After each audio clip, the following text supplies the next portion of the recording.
ఎక్కడో పుట్టి ఎక్కడో పెరిగి ఎక్కడో కలిసామన్నట్టు మీరు ఎక్కడో ఇన్స్ట్రక్టర్గా ఉండి ఎక్కడో మీ సేవలు అందిస్తూ ఈరోజు మా కార్యక్రమంలో పాల్గొని చిరు సన్మానాన్ని స్వీకరిస్తున్నందుకు చాలా చాలా సంతోషిస్తున్నాం మేడం. Thank you. కలిసి పనిచేసే అదృష్టం నాకు కూడా దొరికింది.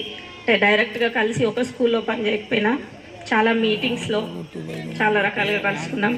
గోపాల్ రెడ్డి సార్ అయితే నేను స్కూల్ అసిస్టెంట్గా ఉన్నప్పటి నుంచి తెలుసు నాకు. కాంప్లెక్స్ మీటింగ్స్లో సైన్స్ ఎలా బోధించాలి అన్నదానికి ఎగ్జాంపుల్ తీసి చెప్పారు. అప్పుడు తెలుసు నాకు ఫస్ట్ టైం గోపాల్ రెడ్డి గారు. సో వీళ్ళందరితో వేదిక మీద కూర్చునే అదృష్టం కల్పించినందుకు మీ అందరికీ నా కృతజ్ఞతలు. మీ వేడుకలో నన్ను భాగం చేసినందుకు కూడా కృతజ్ఞతలు. సో ఇప్పుడే ఒక సుమతి శతకం చూస్తున్నాను. పుత్రోత్సాహము తండ్రికి ఎప్పుడు వస్తుంది అని, పుట్టినప్పుడు కాదు, ఆ పుత్రుడిని అందరూ కనుక్కొని పొడిగినప్పుడే వస్తుంది అని. అలాగే గురువుకు కూడా పాఠాలు చెప్పినప్పుడు కొడతాం, తిడతాం, దండిస్తాం, అన్నీ చేస్తాం, కానీ సంతోషం ఎప్పుడు దొరుకుతుందంటే ఇట్లాంటి రోజు.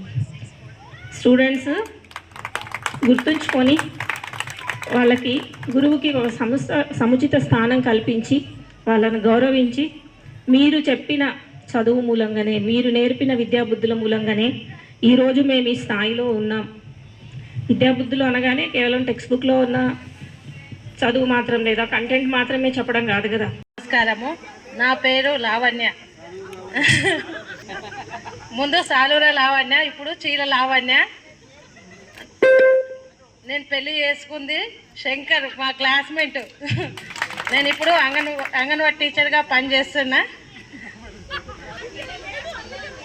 మేము ఈరోజు అందరూ కలిసి ఇట్లా అందరిని చూడడం వల్ల ఏదో పండుగ చేసుకున్నట్టు ఆనందంగా ఉంది.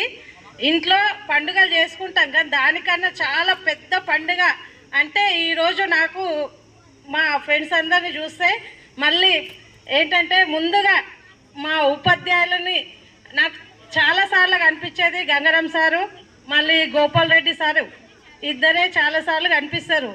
ఈరోజు అందరిని చూడడం వల్ల నాకు చాలా సంతోషంగా ఉంది. Thank you.